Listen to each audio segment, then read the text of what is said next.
Hello, my name's Javad Ali, and today I will be walking you through the risk management process. In this video, I will show you what are the different components of the risk management process, and I will also briefly touch what is risk. So let's dive in right away. Hello, my name's Jawad Ali, and today I will be talking about risk management. In this video, I will also briefly touch what is risk so that you can understand if you don't know what is risk. So, starting with risk, and like I mentioned, I'm going to talk about risk. If you don't like this part, you can skip it. So, what is risk?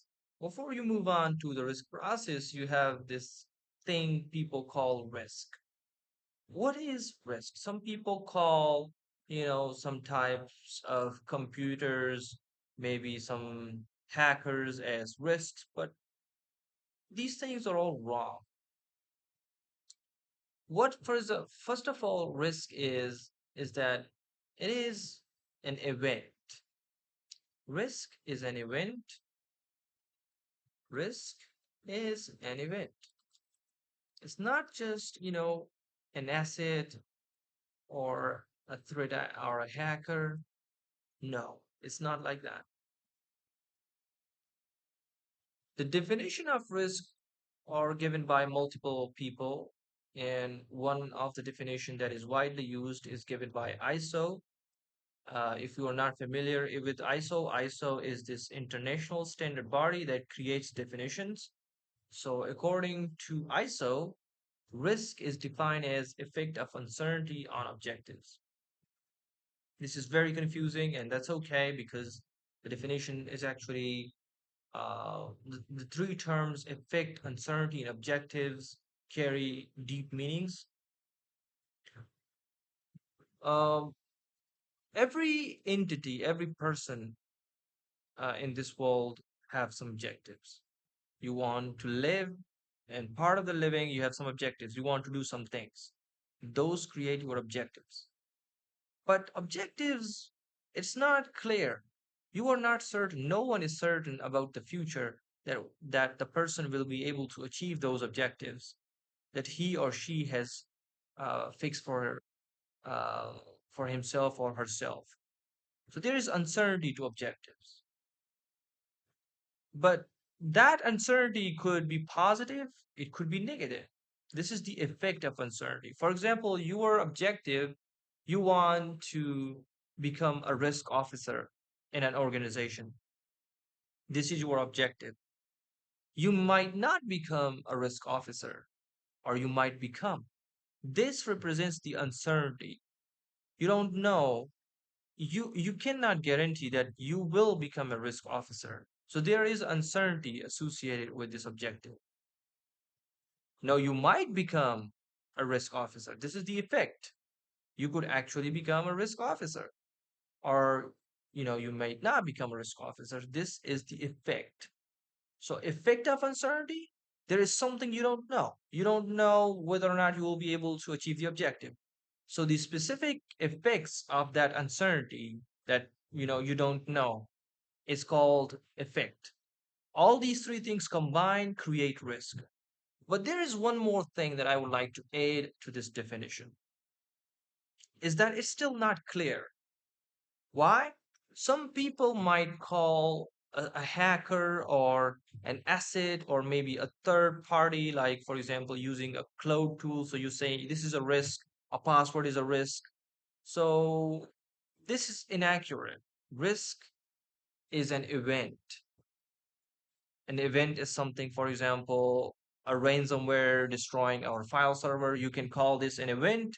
If you can call something an event that happens, then you can consider that a risk. Why? Well, because every risk has associated, um, likelihood of occurrence and impact. And you cannot do that with a hacker or with an asset. You don't have asset just don't occur. it has an impact, but it just don't occur. So you have an event. You have a loss event, or you have a positive event, or you have a negative event. Risk must be an event. And this event is created by a combination of assets, threat actor, hackers doing some bad things. So, multiple things combine to create risk. But this is something to keep in mind. If you are not clear about this definition of effect of uncertainty on objectives, you can just say that an event, um,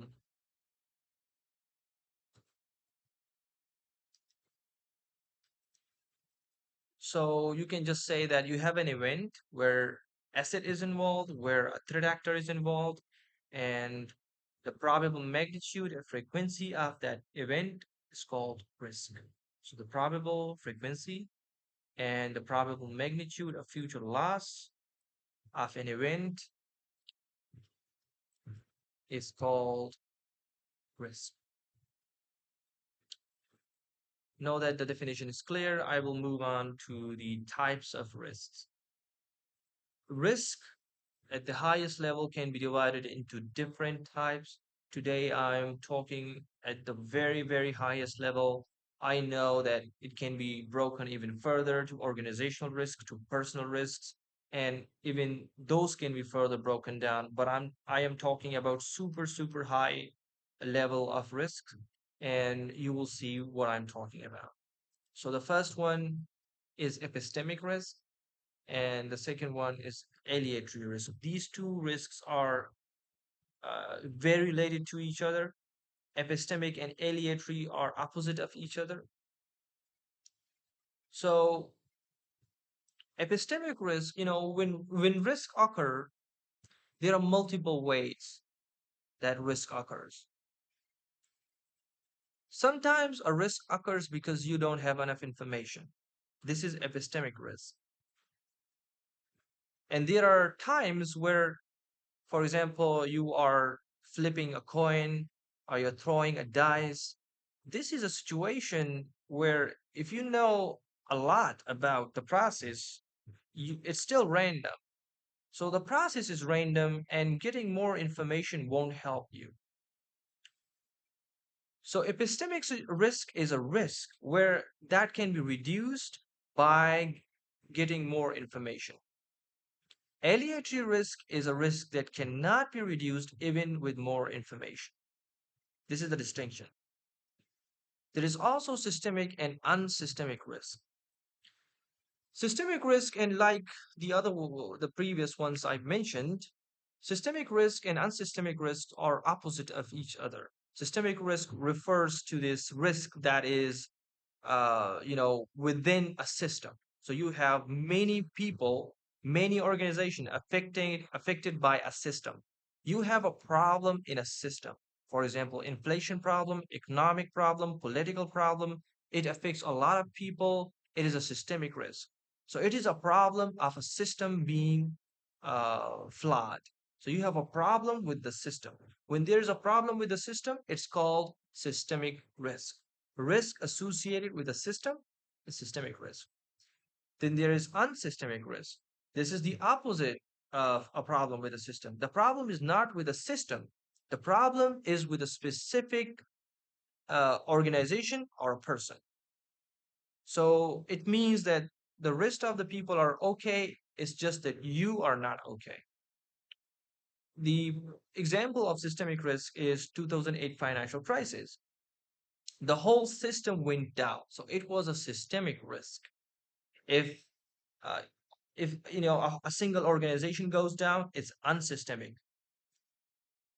There are also other types of risk, positive risks and negative risks. And this is the effect part of the risk.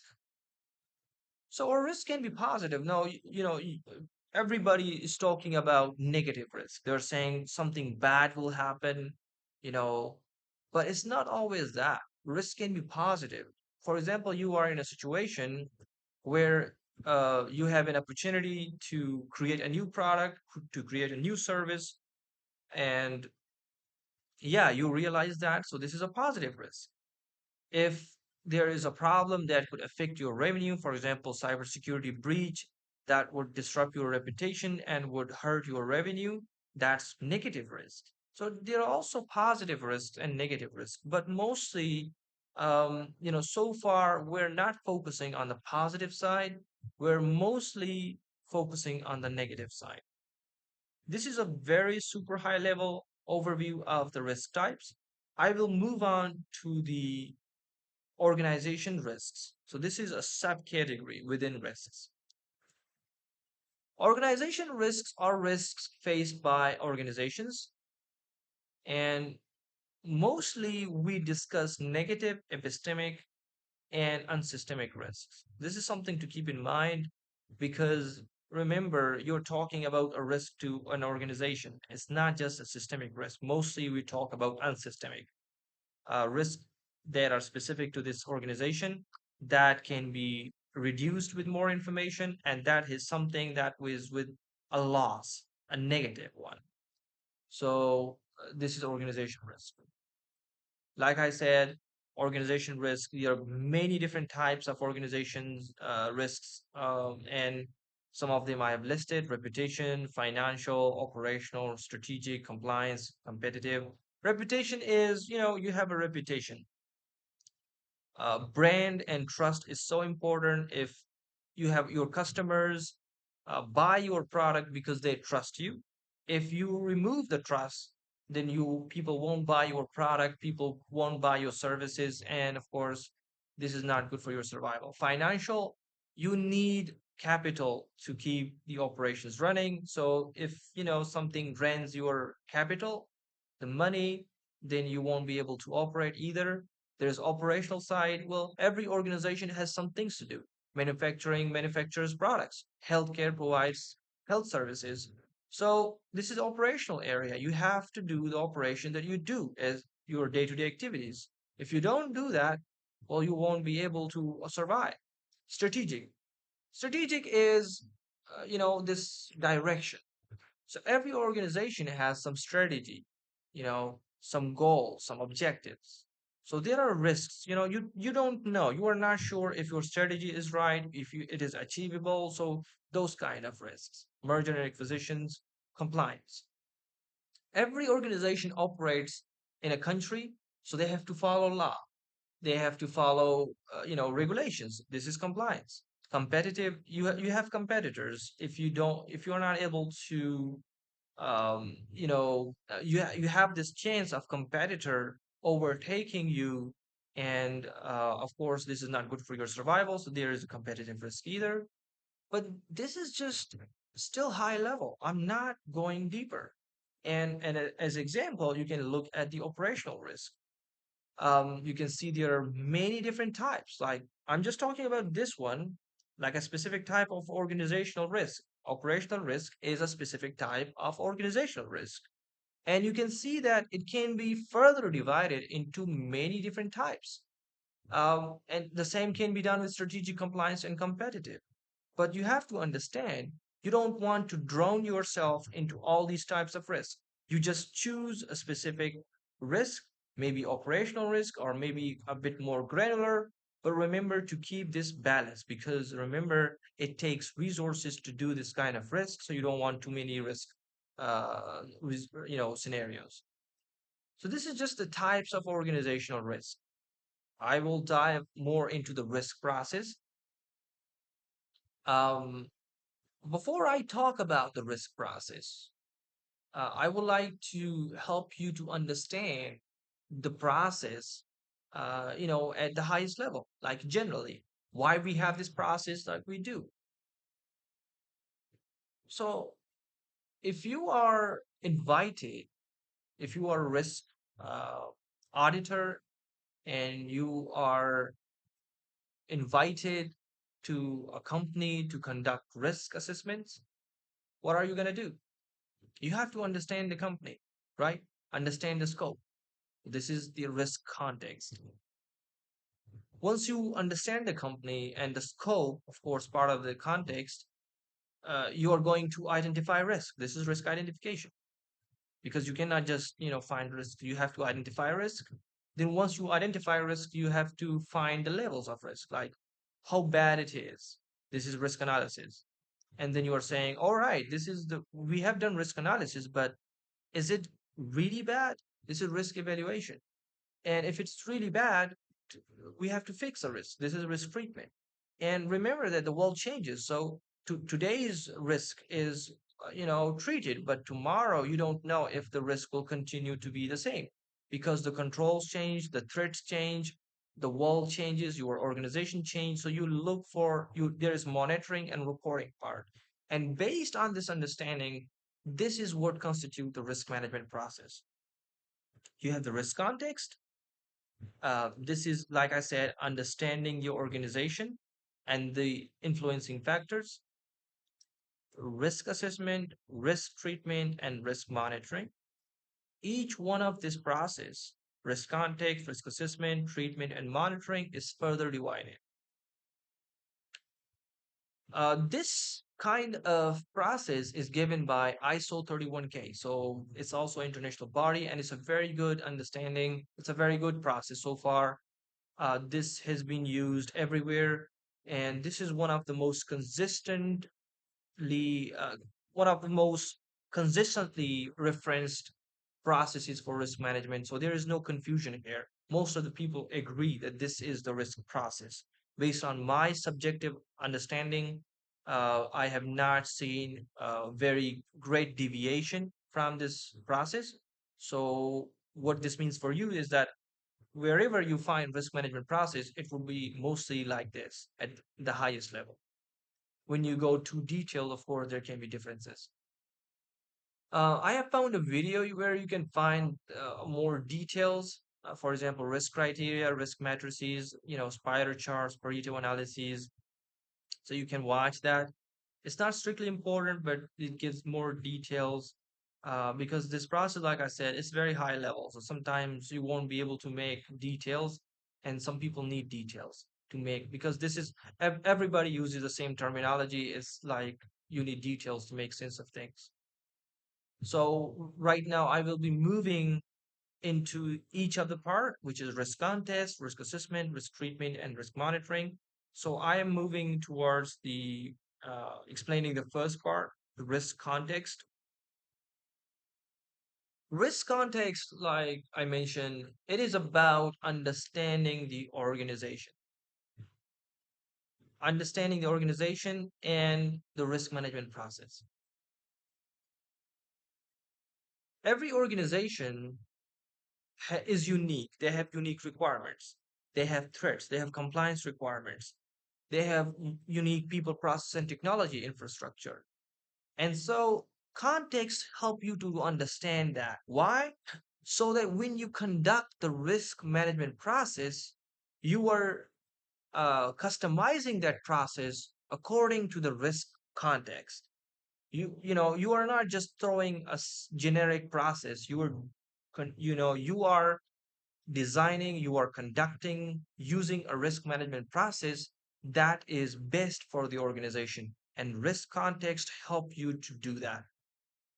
It consists of three parts: risk external context, internal context, and risk management context. External context is very broad, and I don't recommend doing the piston analysis. Pistol is what is used mostly for external context. External context, well, every organization lives in this world, operates in this world. They are influenced by market, they are influenced by governments, they are influenced by conflict. So you are looking at the external factors that are not under the control of the organization. This is the external context. Things that they don't control, but they are affected by those factors. This is external context. And there are many factors. Pistol analysis. What is pistol? Political, economic, social, technological, legal, environmental. All these things. This is a comprehensive package that can help you understand the external context. But I don't recommend it, like I said. Why? Because you don't need all of these. If there is a requirement, you can do this, but that's not needed. Mostly in cybersecurity, You're looking at external threats, state-sponsored cyber criminals and hacktivists, etc., or compliance regulations and privacy, security related. So those are mostly your scope. So external context is something you have to understand that external context, external regulation, and external threats, mostly keep it to that for cybersecurity. The rest is not important. For internal context, this is about understanding the organization, about the people process technology, about the governance, what are the different people, how they work together, what are the roles, who reports to work. So, what are the policies? What are the objectives? So, this is the internal context. Like I said, you can be more granular. You are understanding the people, process, and technology. You are also understanding the contractual requirements. So, here we have the external regulations, but there's also contractual and standards. Organization works with customers and they have agreements with customers, so that creates contractual requirements. They have to follow those contractual requirements. If they don't, well, they are in trouble. Understanding people and process technology, well, what is understanding? Well, you can understand the insider threats. You can look at the people and behavior analytics and see which users are behaving maliciously, so you can find more threats, insider threats from people to process and technology. What is the governance structure? So the governance is, there are people who are responsible for operating the organization. So this is the governance structure. People have to do things. They are accountable. They are responsible for things. This is the governance structure. They have to do things. They have to report to some people. They have processes. So this is the governance structure. So the governance structure, you don't want to just, have a complete governance structure, but mostly at the top level. For example, related to cybersecurity, your scope is cybersecurity. So if your scope is cybersecurity, you want to just get the governance structure for cybersecurity and risk. So don't need to dive too deep. What are the important assets?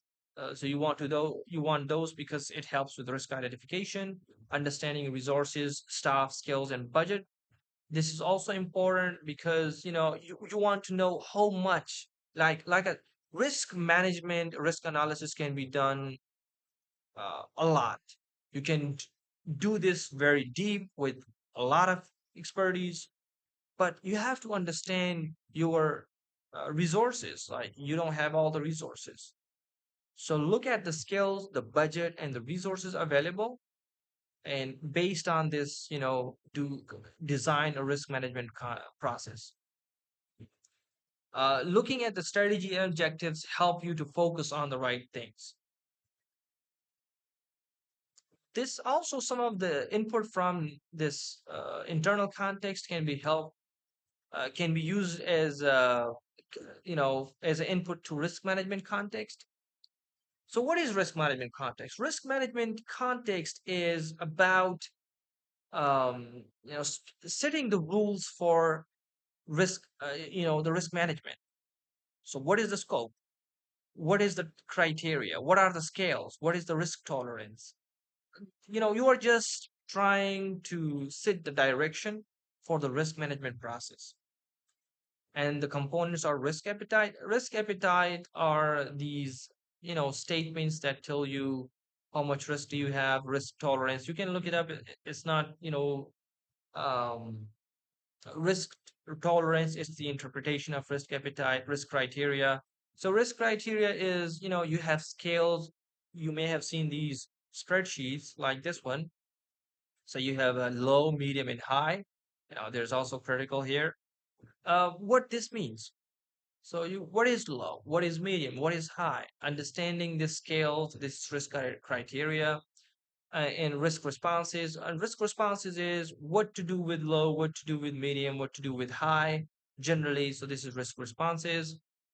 Communication and reporting. So you are saying who is responsible for communication, what the communication, what the report include. So yeah, this is communication reporting. About the scope, I want to um, I would like to use enterprise risk management. So an organization faces multiple different types of risk: reputation, financial, operational, strategic, compliance, and competitive. All of these create an enterprise risk management. This is an ideal choice because it gives you a very integrated view of risk, making sure that there is no gap. So you can be more confident about risk. Cyber risk, where they come in. Cyber risks are related to IT. Why? Because cyber risk disrupt IT. And if IT is disrupted, it disrupts reputation, financial, operation, and all these things. So cybersecurity is related to all these things: reputation, financial, operational risks via IT. That's why the impact can be very big. And it's not just operational area or strategic area, it can be a big impact. Like I said, cybersecurity disrupt IT. Cybersecurity incidents disrupt IT, and IT disrupts everything: reputation, financial, operational, strategic. So the scope is very broad, but the scope is broad because the risk, impact, gets into other areas that it shouldn't. But that's what the nature of the world is. But still, you have to understand that you can refine the scope. You can refine the scope to maybe a specific department or maybe a specific division within the organization where you have to conduct the risk. So the scope is extremely important. It is the area of the organization that you are focusing on. What is the objective you are trying to achieve? What is the project? What is the outcome? So, what is the goal? What is the budget? So the scope is very useful. Scope helps you to focus on a specific area and gives you a good return on investment. So internal context, external context, and risk management context should help you with this scope. Scope is very useful. If the scope is too broad, you're using your resources in many areas and you might not get anything useful. If it is too granular, you will be overwhelmed and there will be too many scenarios to for risk analysis. So it may not be enough. This is why the scope should be right, not too detailed, not too vague and broad. So you just want the right scope, the right area to focus on. This was the scope and the risk context. So risk context, just going again, consists of external context, internal context, and risk management context. External context is about understanding factors that the organization don't control but are influenced by those controls. Internal controls is about understanding the organization itself internally, and risk management context is about understanding the process for the risk management. So you are saying, what is the risk appetite? How much risk we can tolerate? What is the risk tolerance? Which method are we going to use? It's also part of this. I have not written it down. Communication reporting generally, so you can do that. I've also, used this OECG picture. It details the appetite and tolerance. So appetite is the preferred area of risk. Tolerance is something that's not preferred, but you can tolerate it. You can fix it with controls. Capacity is the maximum area. Is the maximum things that the organization can tolerate. So this is about the context. Context is actually very big, and many videos don't go into the real detail. Context is extremely important part of the risk, management process. If you don't have the context right, the rest of the process is not going to matter because this is the process that comes first. So it is going to influence, the risk assessment and risk treatment and monitoring. If it is flawed, the risks are going to be having a problem. And yeah, that's why you would like to do this thing. But like I said, don't dive too detail. The pest analysis is not too important. Just find the things that are important to your scope and just use those.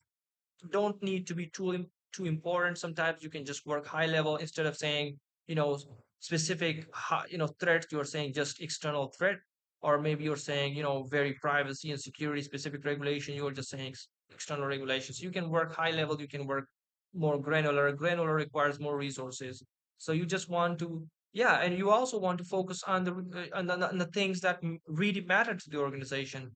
So if there is a threat that is not too important, just focus, don't focus on it. If there is a threat that is important, for example, cyber criminal, ransomware groups, just focus on it. So keep that in mind because it's important. Don't waste your resources. If there's something you need, you can add it along the way because it's not a one perfect shot. It's an iterative process and you will be making mistakes along the way. This is perfectly okay. I don't see any problem with it. That's how the risk management process is. It's a very big process and there are going to be problems associated with it. So that's all right. It's an iterative process. So moving further, I have discussed the risk context. Now I'm going to move towards the risk assessment. So risk assessment is about assessing the risk. And you can say process of figuring out what bad things happen, how likely they are to happen, and how much damage would occur when they do happen. This is risk assessment. So, risk identification, risk analysis, and risk evaluation. These are the three components that make up the risk assessment. But the process itself is about assessing risk, identifying, assessing, and evaluating risk. This is what the risk assessment is. The name itself is very easy. So yeah, I'm gonna move on to the risk identification. Risk identification, the name is very simple. Identifying risk. Identifying risks that could prevent you from achieving your objectives. You have a scope, you have an area where you decided to find risk. Risk identification is the first part in identifying the important risks that could prevent you from your objectives. So, yeah, you just list all those risks. The goal is to do work. The goal is to find, recognize, and describe risks that could help or hinder the achievement objectives. It answers what can happen. So, this is risk identification. Like I said, it's pretty much simple. Identifying risks to be simple. You don't have to, understand these fancy definitions. It's about identifying risks. Before you assess the risk, you need to identify the risk. All right. So remember that when I started this video, I talked about the structure of risk. Risk is not just an asset or a threat, it's about an event, something that happens. Why? Well, because when something happens, it can have a likelihood and it can have an impact. That's why we consider event. So risk identification means you have to create events. But what is the structure of events? This is what it is. And I'm using FAIR identification structure. FAIR is an international body that is helping with quantitative risk assessment. So yeah, they have a standard, they have created their methodology for how do you conduct risks. And they also created this, definitions for how do you identify risks. So I'm using those so to be more clear and standard. Um, they, what FAIR is doing is that they are dividing this event into four parts. The first one is threat. Risk happens because of a hacker or maybe some other person, it just don't happen magically. There is no, you cannot just say that you have a risk without any person involved. If there is no threat, there is no risk. So there must be threat. When you are creating a risk scenario, there must be a threat because there's something doing a bad thing. If there's no one doing a bad thing, there will be no risk. The second one is, what are you protecting? Risk is also about something. If there is nothing of value, there is no asset, there is no risk. So there must be something of value that is under threat by, a person who wants that asset, who impacts that asset. And of course, there is going to be a method that the threat will use to impact an asset. So a hacker, I most likely assume that you are from this, cybersecurity area or risk area. So you want to understand this example better. So you have a risk. You have a hacker, and a hacker comes in and they encrypts your file. So the files are your asset. The threat is the hacker, and the method is ransomware. What is happening? What type of loss is materializing? Encryption. The ransomware encrypts your file, so you are not able to access those files. So you have a hacker, you have a files, you have a ransomware, and you have a lack of access. These four parts are what make up this event, and you can use this to create risk scenarios. To dive into more detail, you can say a risk scenario can be described as a risk statement using these factors: threat, impact, and asset, via method, causing effects. So there's also this example. Uh, yeah, there's one more thing. You can have a lot of threats. You can have different assets. You can have a lot of different methods. For example, you have a phishing, you have exfiltration of data. There are different methods. For example, integrity compromise, confidentiality compromise. So different effects. But one thing to keep that in mind is that your job is to focus on the most important assets, important threats, important methods, and effects. Don't try to include all of them because it takes time to do risk management. So don't include everything, just include the most important ones in the beginning. All right. So this is just the structure of the risk identification.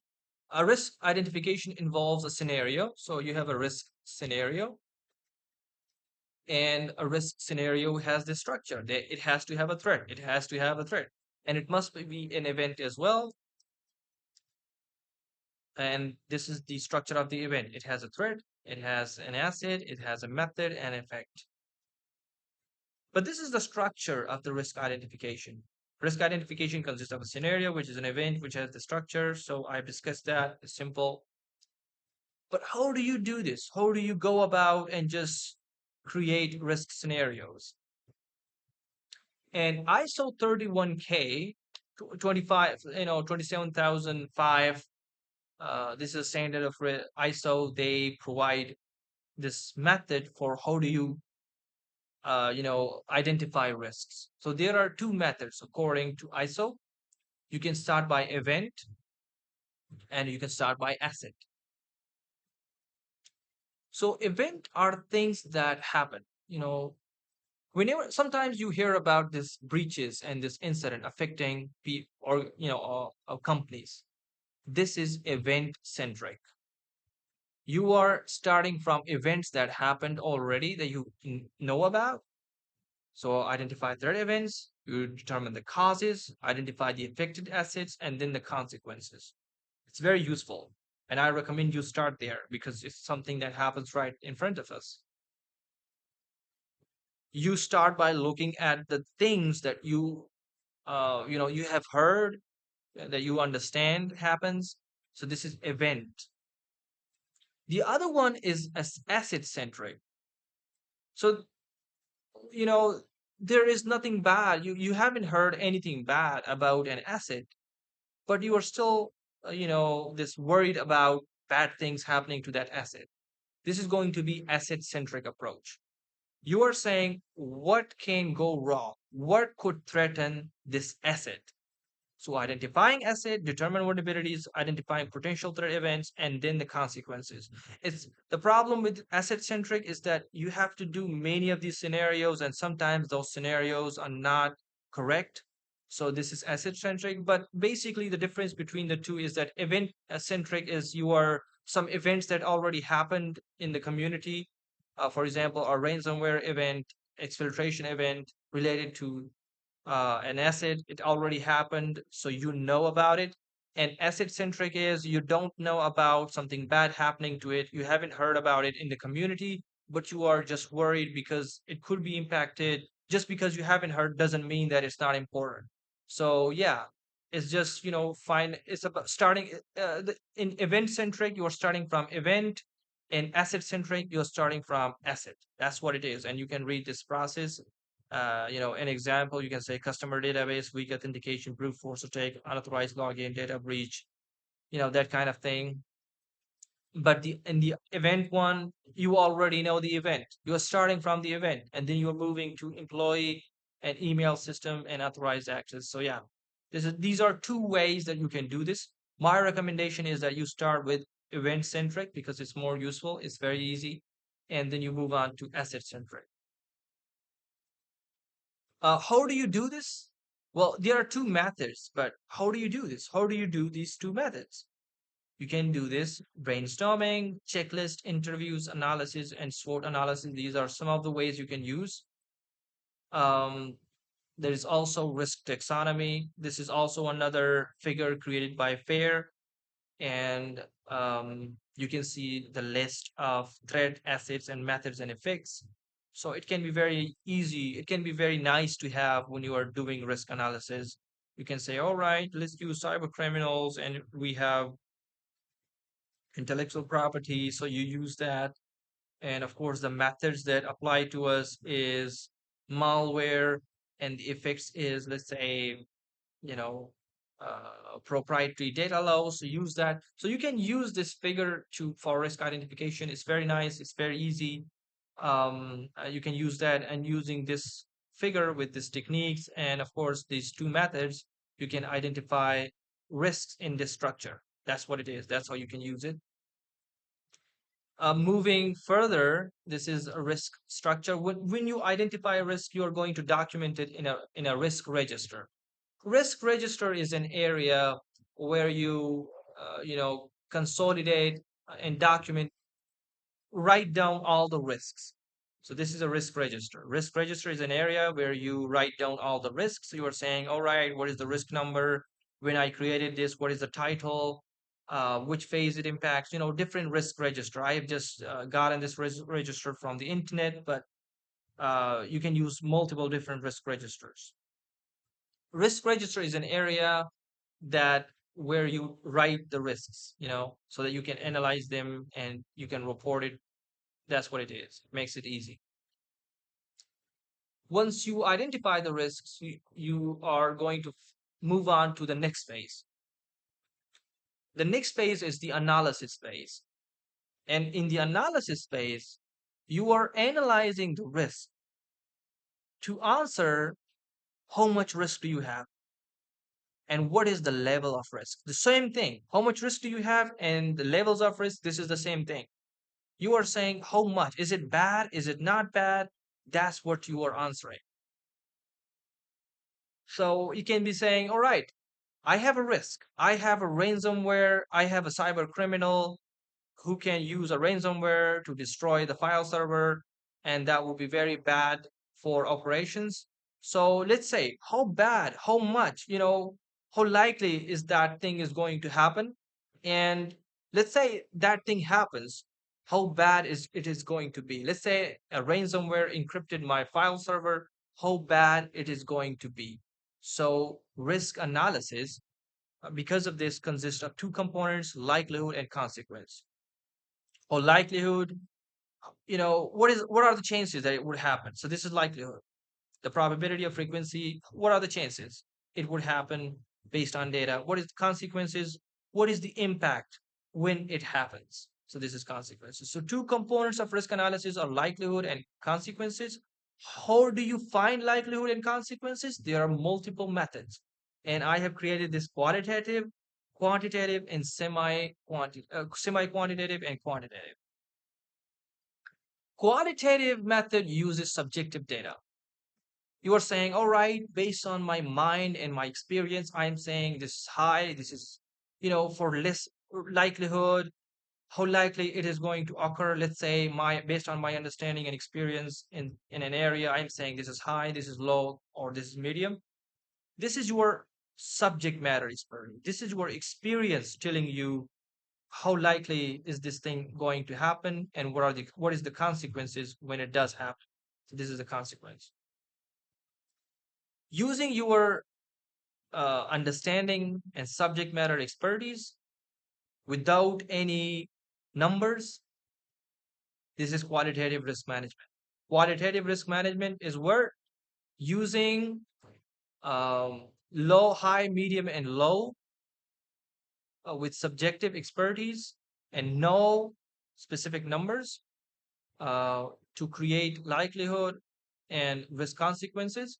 This is qualitative risk management. Qualitative risk analysis. Semi-quantitative, you are using both qualitative and quantitative. But before I talk about semi-quantitative, because it's confusing without discussing quantitative, quantitative is risk that uses actual numbers. So in qualitative, you're using your understanding as medium, high, and low. But in quantitative, you don't want that because what is high, what is medium, and what is low? Sometimes it's very confusing. A person may come up and he's saying, this is high to me, and a risk executive would disagree with that. No, it's not high to me, it's low to me. So it's very hard to understand medium and high and low. That's why you have quantitative risk management, a quantitative risk analysis. And what is quantitative risk analysis? It is the type of risk analysis that uses actual numbers as opposed. So it's not using high, medium, and low. It is using actual numbers. It is assigning numbers to likelihood and impact. So you're saying, what are the chances? Give me a specific number. It is going to happen 3 times this year. And when it happens, we are going to lose $1 million. This is an example of quantitative risk analysis. It is using actual numbers, not high, medium, and low. So yeah, an event can happen between 1 to 5 times in a year. Once the event happens, we're going to lose between 1 to 3 million. This is quantitative risk analysis. How do you do this? Like I said, I have mentioned FAIR previously, and this is what FAIR is doing. They're creating a way, a method to conduct quantitative risk analysis. And this is one of the chart. I'm not explaining it, but this is just for information. FAIR is providing a standard or a method to help people conduct quantitative risk analysis. This is the model that you are using. So they are dividing risk into loss event frequency and loss magnitude, less like likelihood and consequences, and they are further dividing it into threat event. It's very simple. You can read the you can read it on FAIR website. It's very simple. They have created this tool, and you can use this as well for free for personal use. um, this also, quantitative risk analysis uses very advanced mathematics. This is a loss exceeding curve. This is Monte Carlo simulations. These are also very simple concepts. You can dive into it. This is a loss exceeding curve, and this is Monte Carlo simulations. Many, many different simulations that they're using. Um, yeah, so this was quantitative risk analysis. Now let's move on to semi-quantitative.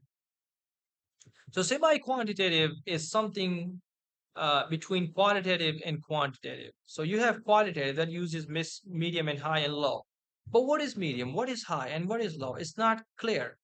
And quantitative, you are using actual numbers. Um, but there is something in between. You can use high, medium, and low, but you are using but you are assigning some data to the high, medium, and low. When you assign some definition to high, medium, and low, this becomes semi-quantitative risk analysis. So it's a hybrid method that combines, both of them. And what it does, it just like I said, it assigns, it assigns definitions to, this negligible, minor, moderate, major, and all these things. You're saying, what is negligible? Well, negligible if it is minor injury. If it is minor, it is going to be lost time accident. If it is moderate, long term disability, major fatality, something like that. Same goes. This one is for um yeah. So this one is for consequences. You can see consequence description. So this is the consequences, and you are deciding What is major? What is severe? What is catastrophic? In previously, in qualitative risk analysis, there is no definition.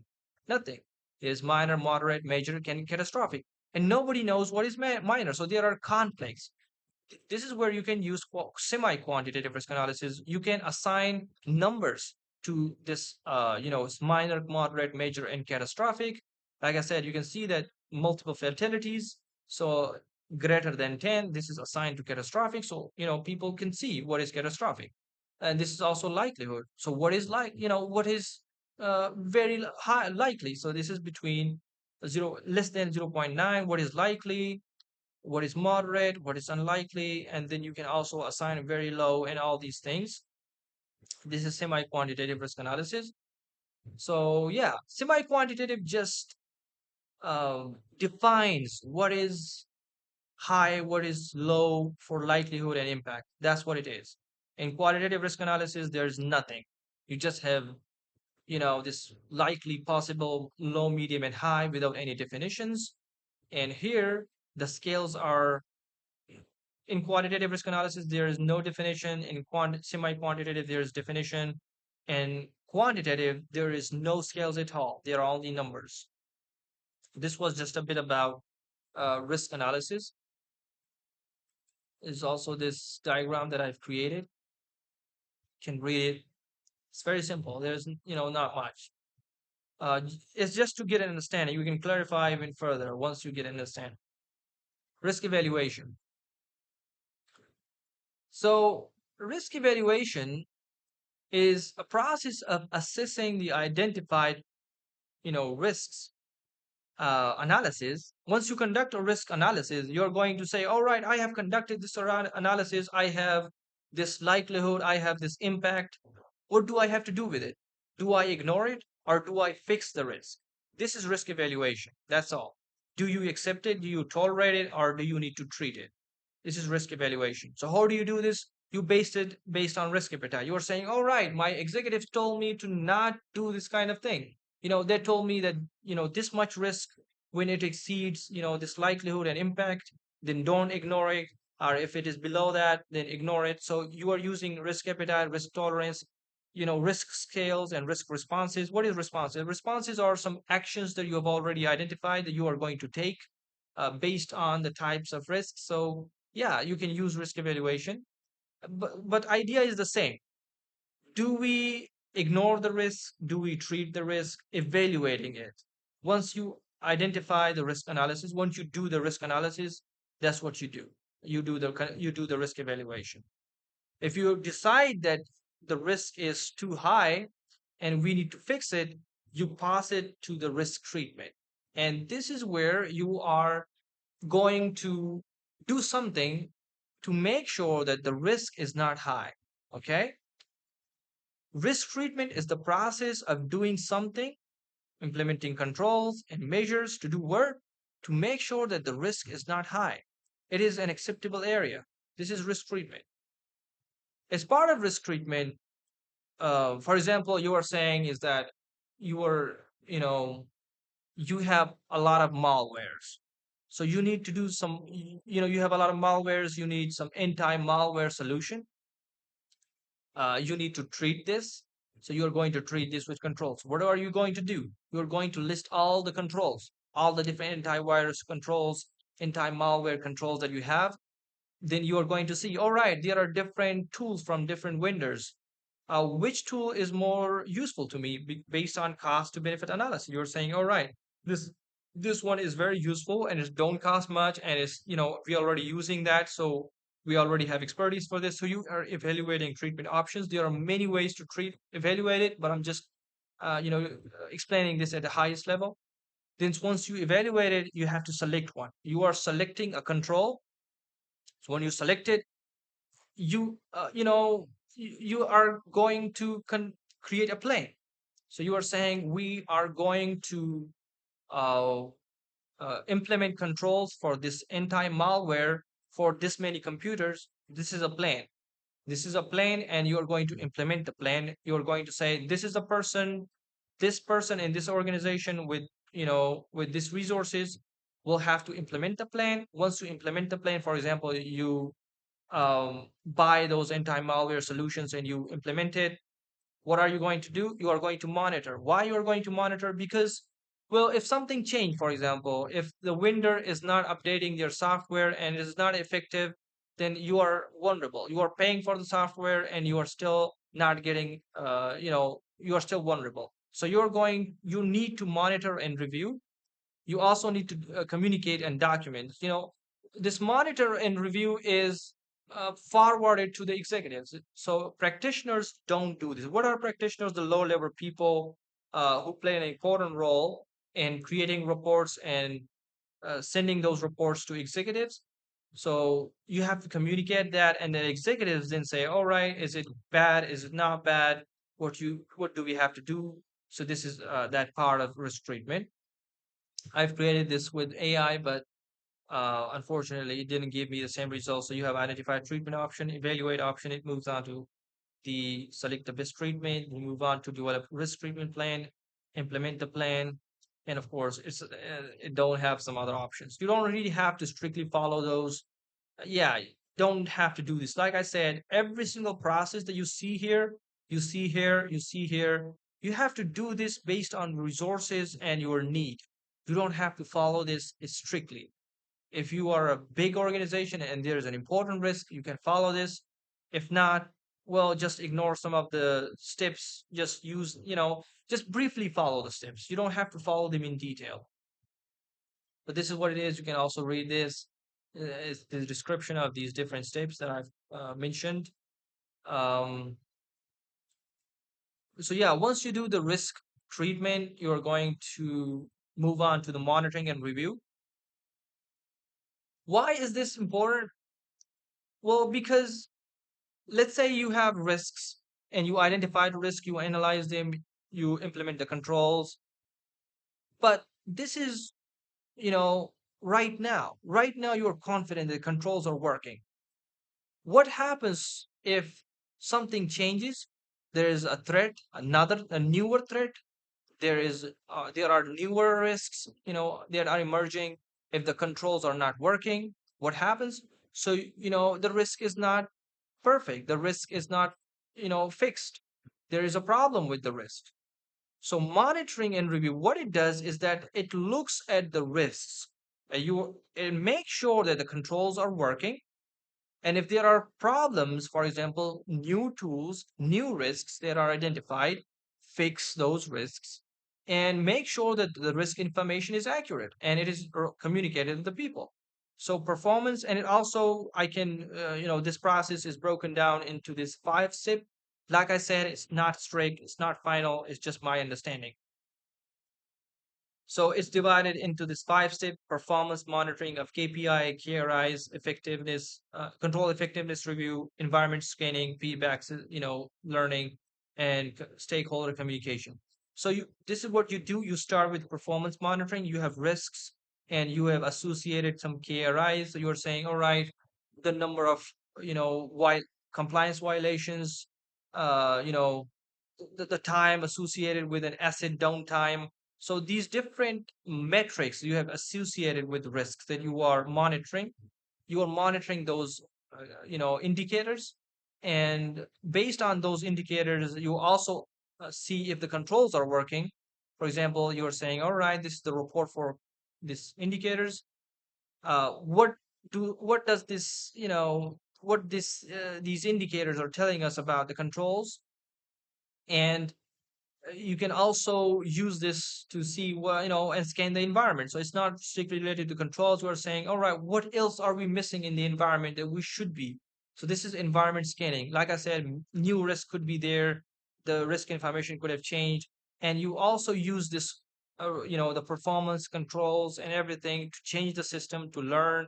And sometimes you have to communicate to the stakeholder, on the process, on the progress, so that they know. And it's a standard procedure that happens across many organizations.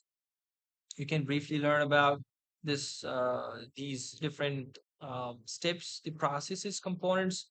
um, yeah, so this is also how they are related to each other, and this is and infographics. So you performance monitoring, track KPIs and KRIs, and this test whether controls are reducing, are effective, whether they are working or not. And part of that, of course, you are also saying what is happening in the environment. Uh, is our if effort enough, adequate? Do we need to do more? Are we doing already enough? And of course, based on this performance mattering, you are learning, and this it serves as a feedback, and based on this feedback, you learn. And what is also important is that you communicate this to the stakeholders.